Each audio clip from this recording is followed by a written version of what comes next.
본문 같이 읽겠습니다. 사도행전 10장 1절부터 23절까지 우리 번갈아 읽겠습니다. 사도행전 10장 1절부터 23절까지입니다.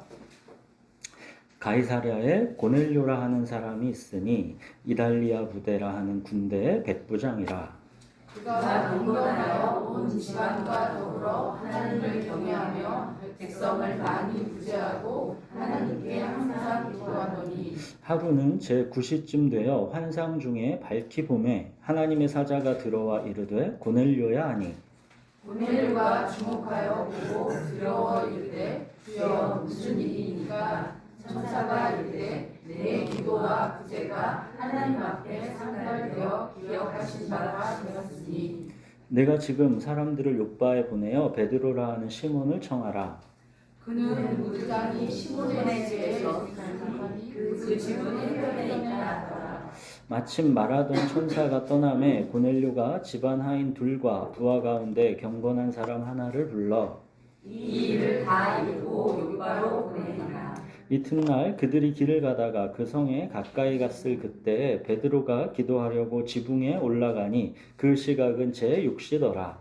그가 시장하여 먹고자 하매 사람들이 준비할 때에 황홀한 중에 하늘이 열리며 한 그릇이 내려오는 것을 보니 큰 보자기 같고 내 귀를 메어 땅에 들이웠더라.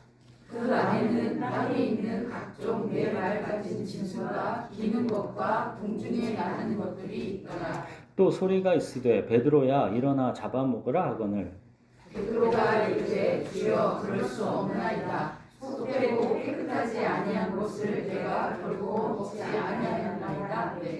또 두 번째 소리가 있으되 하나님께서 깨끗하게 하신 것을 네가 속되다 하지 말라 하더라. 이런 일이 세 번 있은 후 그 그릇이 곧 하늘로 올려져 가더라. 베드로가 본 바 환상이 무슨 뜻인지 속으로 의아해하더니 마침 고넬료가 보낸 사람들이 시몬의 집을 찾아 문 밖에 서서 불러보되 베드로라 하는 시몬이 여기 유숙하느냐 하거늘 베드로가 그 환상에 대하여 생각할 때에 성령께서 그에게 말씀하시되 두 사람이 너를 찾으니 일어나 내려가 의심하지 말고 함께 가라. 내가 그들을 보내었느니라 하시니 베드로가 내려가 그 사람들을 보고 이르되 내가 곧 너희가 찾는 사람인데 너희가 무슨 일로 왔느냐. 그들이 대답하되 백부장 고넬료는 유인이요 하나님을 경외하는 사람이라. 그때 온 족속이 찬탄하더니 그가 거룩한 천사의 지시를 받아 당신을 그 집으로 청하여 말을 들으려 하느니라 하되 베드로가 불러들여 유숙하게 하니라. 이튿날 일어나 그들과 함께 갈새 욥바에서 온 어떤 형제들도 함께 가니라. 네. 오늘 본문은 이 고넬료라 하는 이 유대인이 아닌 이방인이 등장합니다. 고넬료는 이 이탈리아 군대의 백부장입니다. 백부장은 군인 100명 정도 이렇게 통솔하는 중대장이다 이렇게 보시면 됩니다. 그러니까 우리나라 일제 강점기 때 우리나라에 이제 주둔하는 일본군의 중대장쯤 되는 것입니다. 자, 그런데 이 고넬료라는 이방인 그를 2절에서 어떻게 소개합니까? 그가 경건하여 온 집안과 더불어 하나님을 경외하며 백성을 많이 구제하고 하나님께 항상 기도하더니 지금 로마 백부장이 이러고 있다는 것이죠. 그 고넬료가 기도하던 중에 천사가 고넬료에게 말합니다. 4절 네 기도와 구제가 하나님 앞에 상달되어 기억하신 바가 되었다. 이방인의 기도, 이방인의 구제라 하여 하나님께서 기억하시지 않는 게 아닙니다. 그가 경건하여 온 집안과 더불어 하나님을 경외하고 백성을 많이 구제하고 하나님께 항상 기도하는 것, 이것이 하나님께는 기억하신 바가 된다는 것입니다. 그러나 중요한 것은 이 고넬료는 구원받은 사람이 아니라는 것입니다. 경건하고 하나님을 경외하고 백성을 많이 구제하고 하나님께 항상 기도하는 것이 하나님께 기억하신 바가 된 것이지 그것 자체가 고넬료를 구원하지는 못합니다. 고넬료의 경건한 삶, 하나님을 경외하고 백성들을 구제하는 삶, 하나님께 항상 기도하는 삶, 이것은 고넬료가 구원의 자격 조건을 갖추었다라는 것을 말하는 게 아니라 고넬료가 이방인임에도 불구하고 그의 영적 갈망이 이처럼 강렬하게 하나님을 찾고 있다는 것. 고넬료의 하나님을 향한 영적 갈급함과 가난함을 말하는 겁니다. 지금 로마 군대 백부장인 고넬료가 이러고 있는 것이죠. 그가 왜 그러고 있습니까? 그가 왜 그토록 하나님을 찾고 있느냐는 것이죠. 이방인 고넬료의 하나님을 향한 이 영적 갈급함과 가난함이 경건한 삶, 하나님을 경외하고 백성들을 구제하는 삶, 하나님께 항상 기도하는 삶으로 표현된 것입니다. 갈급함과 가난함이 이 삶으로 나타난 것입니다. 이거는 당시 바리새인들, 이 유대인들이 거룩한 행실로 하나님 앞에서 자기를 의롭다고 여기는 율법주의와는 그 순서가 정반대인 것입니다. 고넬료의 이 영적 갈급함과 가난함, 이걸 주신 분은 하나님이신 것입니다. 로마 백부장인 고넬료의 이 하나님을 향한 갈급함과 가난함, 이거는 우리가 지난주에 이 8년간 중풍병으로 누워있던 애니아가 일어난 기적, 죽은 다비다가 다시 살아난 기적, 이 기적 이상의 어마어마한 기적입니다. 우리는 교회를 다니면서도 하나님을 향한 영적 갈급함, 가난함, 이게 얼마나 엄청난 기적인가를 전혀 모르고 살아가는 경우도 많죠. 그런 것이 있었다가 또 잊고 살아가기도 하죠. 내 필요와 고통과 욕망의 해결책으로서의 하나님만 익숙하지, 그 하나님은 당연히 우리 고통과 욕망과 필요의 해결책이시죠. 구원자이십니다. 근데 우리는 거기에만 익숙하지 하나님 자체를 향한 깊은 갈망, 그 기적이 나에게 일어나지 않았기 때문에 그 기적의 가치를 모르는 것입니다. 밭에 감추인 보화를 발견하지 못했기 때문에 그 보화의 가치를 사실은 모르고 있는 겁니다. 언제나 매번 반복하듯이 가난한 자가 복이 있고 천국은 언제나 가난한 자의 것입니다. 삶의 의미를 몰라 길을 헤매고 각자도생하며 수고하고 고단한 삶을 살아가는 한 영혼이 그 갈급함, 그 가난함으로 하나님을 본능적으로 찾게 되는 것이기 때문입니다. 고넬료의 경건하고 구제하고 기도하는 삶은 그가 의롭다라는 게 초점이 아니라 그가 이방인, 이 로마 백부장임에도 불구하고 하나님을 향하여 갈급하다고 가난하다는 것, 이게 초점입니다. 하나님은 이 가난하고 갈급한 고넬료를 이제 구원하시고자 하는 겁니다. 그래서 고넬료에게 이제 5절 욥바의 사람들을 보내서 베드로라 하는 시몬을 청하라 그러시죠.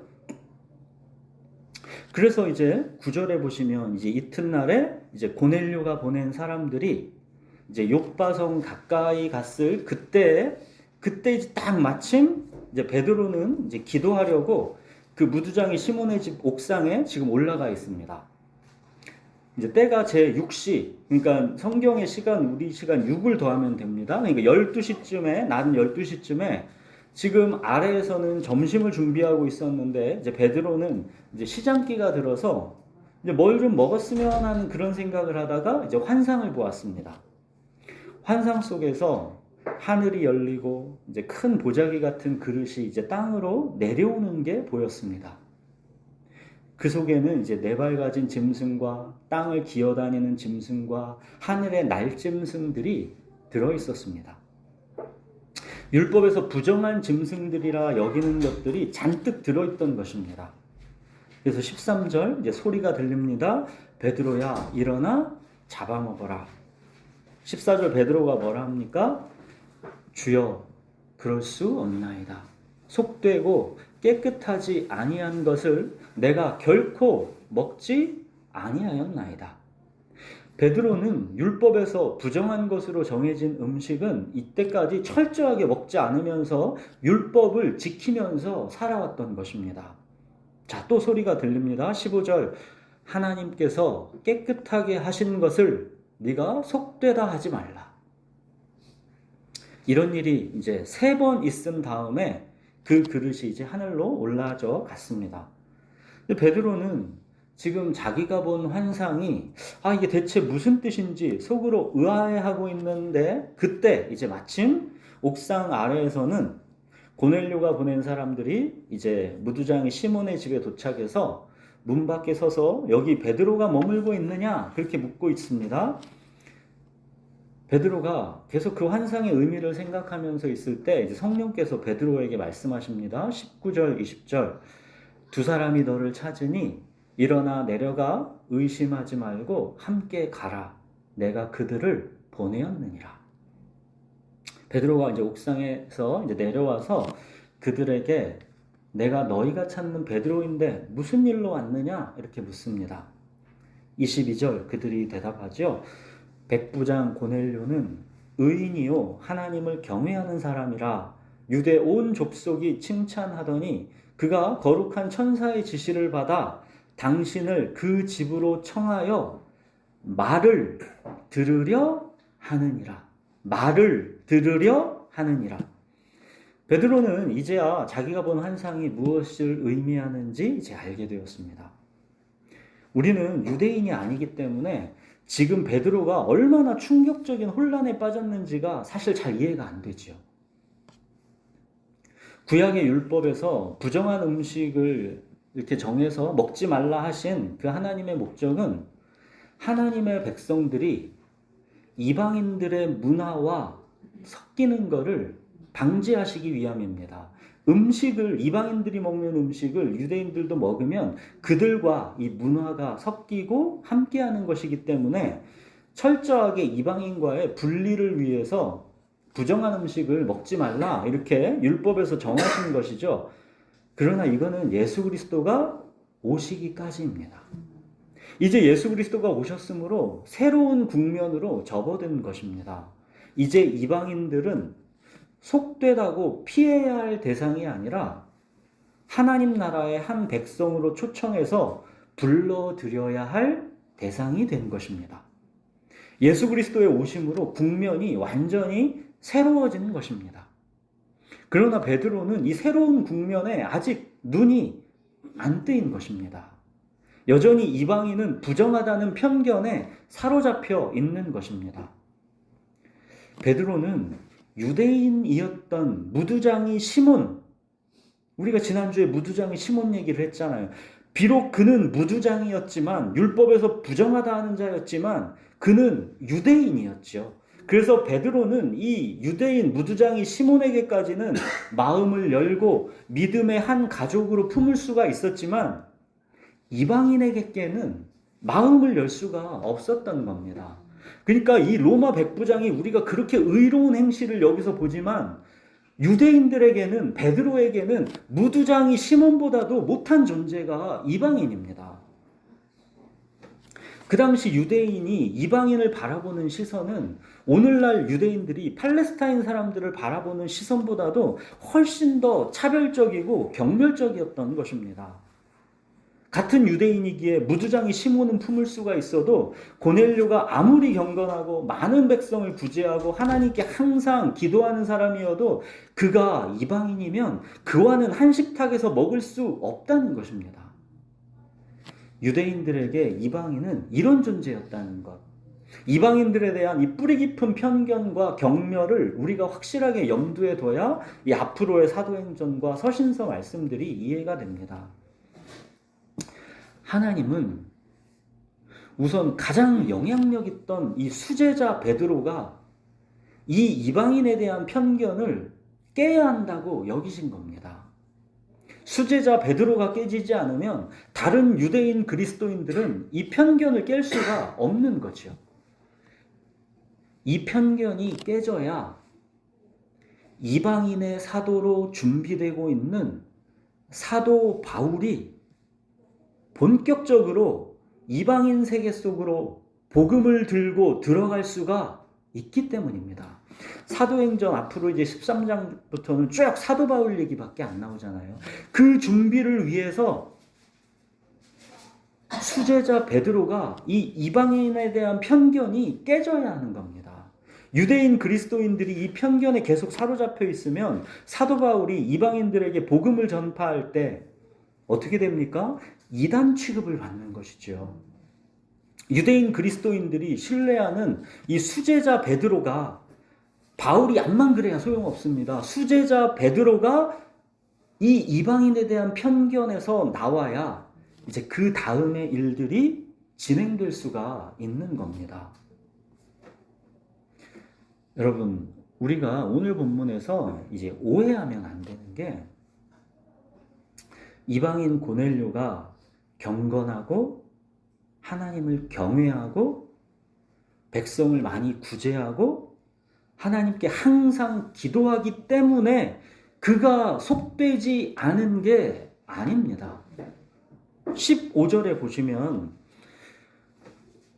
하나님께서 깨끗하게 하신 것을 네가 속되게 하지 말라 그러죠.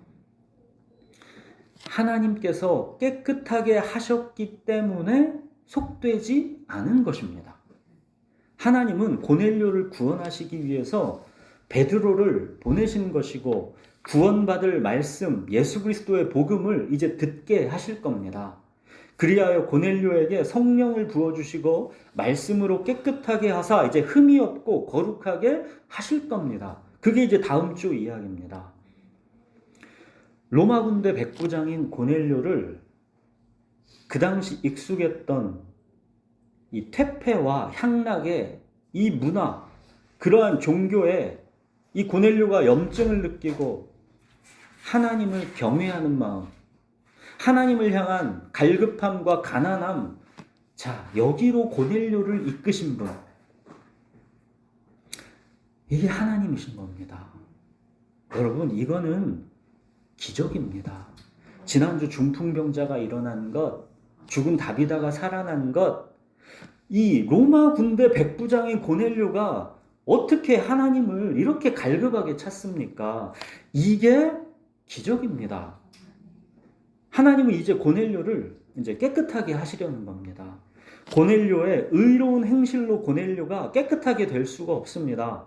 이게 불가능하다는 걸 보여준 게 구약의 역사이지요. 하나님이 택하신 백성 이스라엘마저도 의로운 행실로 깨끗하게 될 수 없었다라는 걸 보여준 역사. 이게 구약의 역사입니다.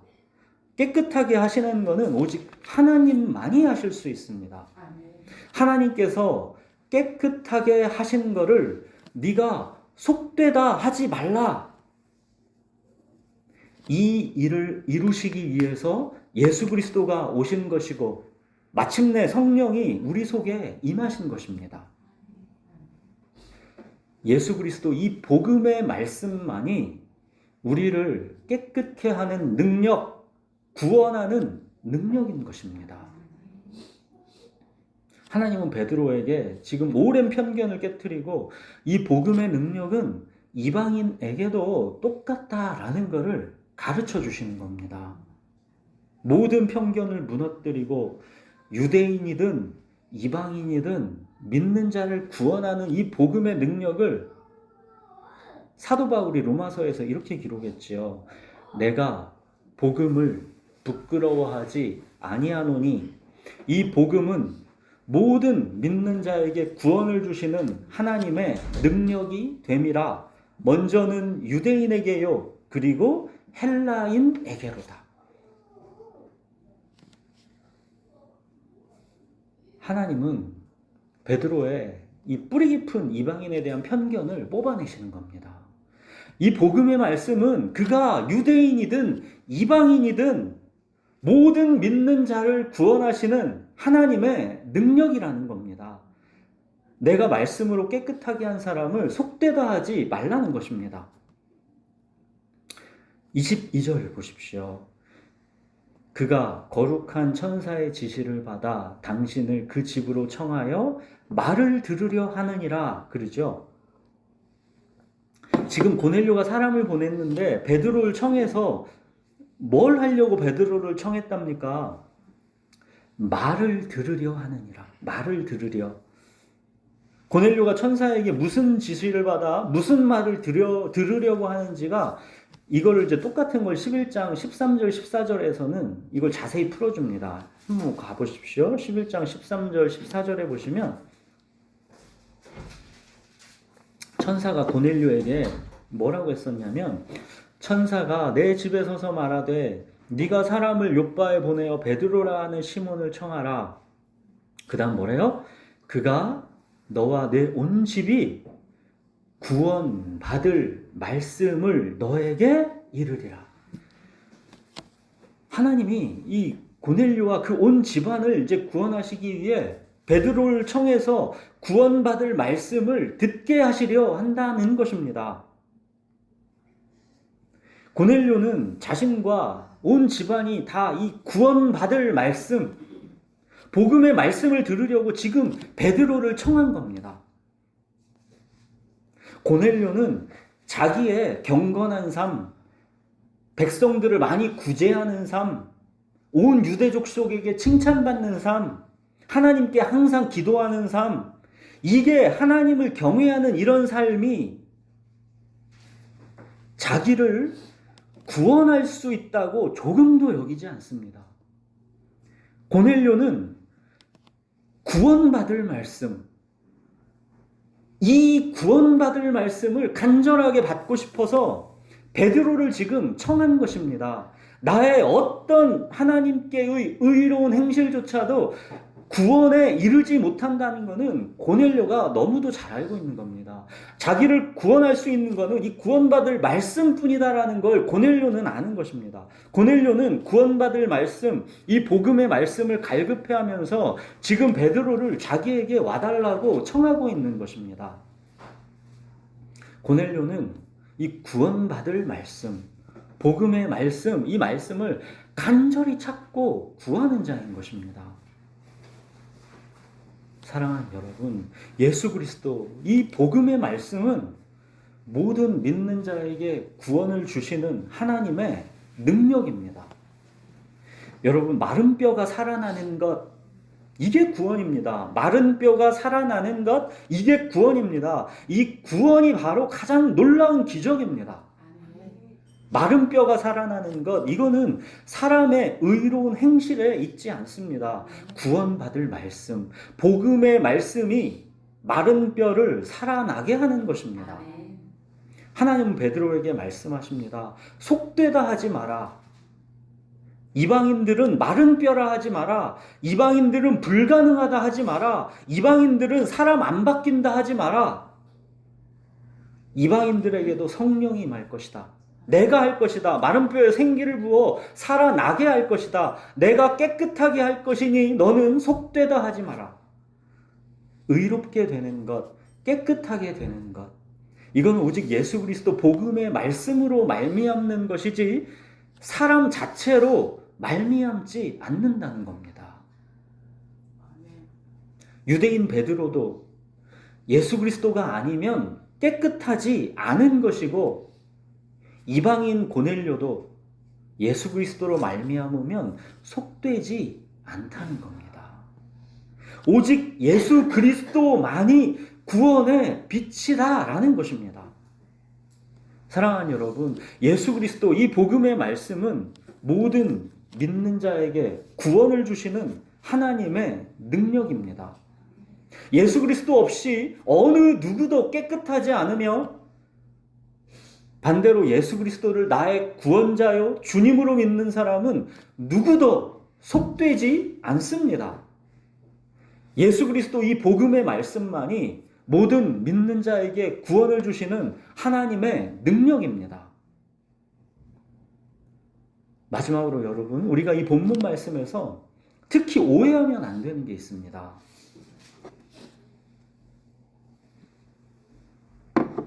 하나님께서 깨끗하게 하신 거를 네가 속되다 하지 말라. 이 말씀을 그냥 우리 모든 사람들은 하나님 앞에서 속되지 않다. 하나님께 우리 모두는 그냥 저절로 다 받아들여진다. 이렇게 오해하는 겁니다. 이거는 오늘 본문의 말씀을 정반대로 해석하는 것입니다. 고넬료가 경건하여 온 집안과 더불어 하나님을 경외하며 백성을 많이 구제하고 유대 온 족속에게 칭찬받는 삶을 살고 하나님께 항상 기도하는 사람인데도 그는 하나님께서 예수 그리스도 이 복음의 말씀으로 깨끗하게 하시지 않으면 그런 고넬료조차도 그냥 속될 뿐이다라는 것. 이게 핵심입니다. 고넬료가 그 자체로 속되지 않으면 뭐하러 하나님께서 베드로를 고넬료에게 보내서 예수 그리스도의 복음의 말씀을 듣게 하여 구원하시겠습니까?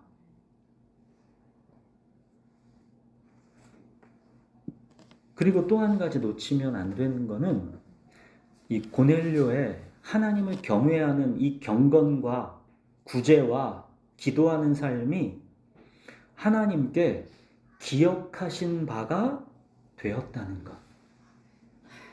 우리의 착하고 의로운 행실이 하나님께는 너무너무나 소중하다는 것. 이것입니다.